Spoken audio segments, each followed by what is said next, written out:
Rptv. Hello and welcome to Rptv. This week's show is a lot different than last, with many special guests on the show and information chosen for you by you, the students of RPHS. Last Thursday, the junior varsity football team had a win over Milwaukee, winning 42-24, which seemed to be overshadowed by the varsity's 20-10 loss on Friday. Junior Sean Eberhardt was injured early in the game and wasn't able to make it off the field without help. He spent the remaining minutes of the game icing his ankle. We have Alex Funicello and Ian Ingalls here to answer a few questions. Okay, guys, what do you think went wrong in the game against Milwaukee? Well, first of all, we could not pass as much as we would like to when Sean went down. I believe that we blew a lot of assignments on the defensive side of the ball and allowed them to do too much. Okay, and do you think that there is anything that happened that could have been prevented that might have changed the outcome of the game? Make plays. Okay. Despite the loss, was there anything that went well that you wouldn't have changed? Got a couple good hits out there. Made the quarterback fumble the ball a couple times. I'm sure he woke up and remembered number 26. I got a few good catches out there in the first quarter. Didn't you get a touchdown too? Almost. They called it down on the 1 yard line. And then I picked up the slack and scored the touchdown, so it's okay. It all worked out. Okay, well our time is almost up, but is there anything else you guys would like to add before you go? All we do is make plays. Well, there you have it. Thanks for coming on the show, you guys. Now here's Isabel Pelican and Will Kirk with your top story of the week. Thanks, Kay. Everyone is talking about it. Nobody's safe. You guessed it, we're talking about it. Swine flu. So far, 75 students at Rex Putnam have been checked out of school for 1 or more days because they're sick with something. Is there a reason to worry, and what are the symptoms should be watching for? And here are some facts and myths for your viewing pleasure. You cannot contract swine flu from eating pork. It's safe to eat properly handled pork if it's been cooked to an internal temperature of 160 degrees Fahrenheit, which kills off most of the bacteria and viruses, including the virus that causes swine flu. If you have flu symptoms, then you have swine flu. This is unlikely, but if you have severe flu symptoms, such as shortness of breath, you should contact your healthcare provider right away. This is the first outbreak of swine flu in the U.S. This is incorrect. There have been a few incidences of swine flu outbreak in the United States over the years.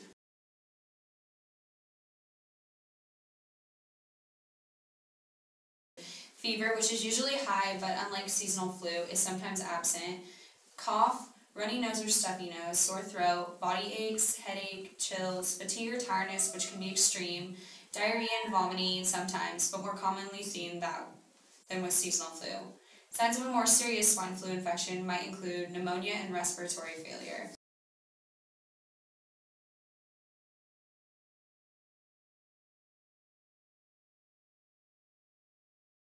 My name is Jill Smith.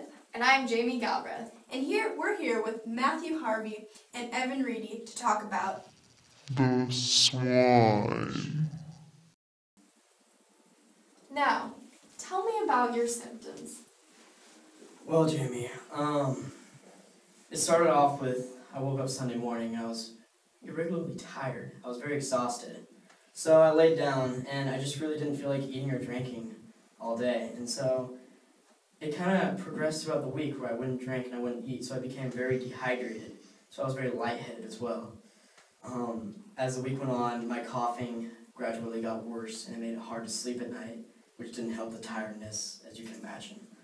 And I also had a runny nose, so get out the tissues. So, Evan, about how long did the swine last?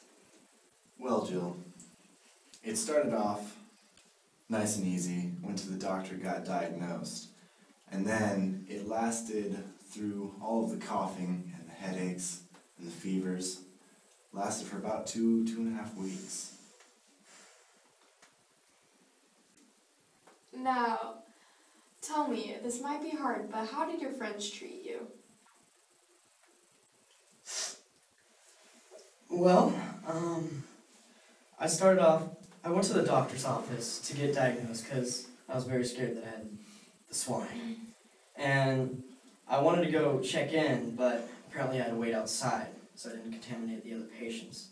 So I was waiting outside and eventually got to be my turn, and I had to go around through the back door to my room. And then I got home and they're 99% sure that I had the swine, but they had to send it off to another lab for further results. And when I told my mom that, and I told one of my better friends, Will Kirk and Max Shute, word spread pretty fast, and I lost contact with a lot of people for a while. My brother had a great idea of me sleeping in the shed, which I thought, fair enough, what I need to do to keep my family protected. But my mom didn't want to contaminate the lawnmower, so that was a no-go. So I just locked myself in my room and isolated myself from the rest of the family until I eventually recovered and thought it was safe for me to come out. And then I regained some friendships. It took a minute at first when I went back to school. A lot of lonely lunches, but I think I'm pretty much back on my feet now. So, Evan, how were you treated at the doctor?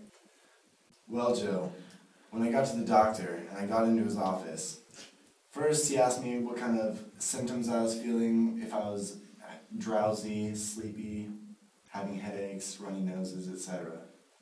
And then once he was thinking that I had swine, he had to test me for it. And that's when I took the cotton swab. Oh my god.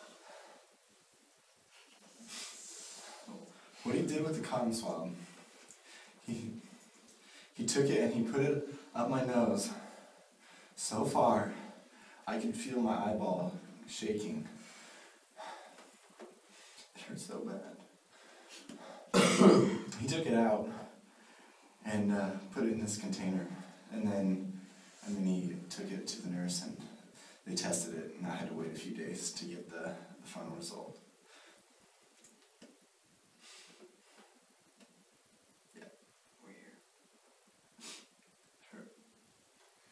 I'm sorry.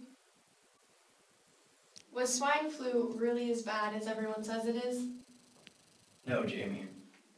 Swine flu is not even as bad as the regular flu. At all. Well, there you have it. Thanks for watching Rptv! Those being diagnosed with swine flu are showing mild symptoms. The seasonal flu is more likely to lead to hospitalization or even death. Down in the city, night is a wire.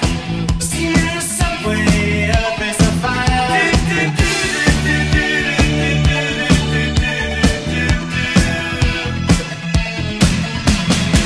Woman, you want me, give me a sign. And catch my breathing even closer behind.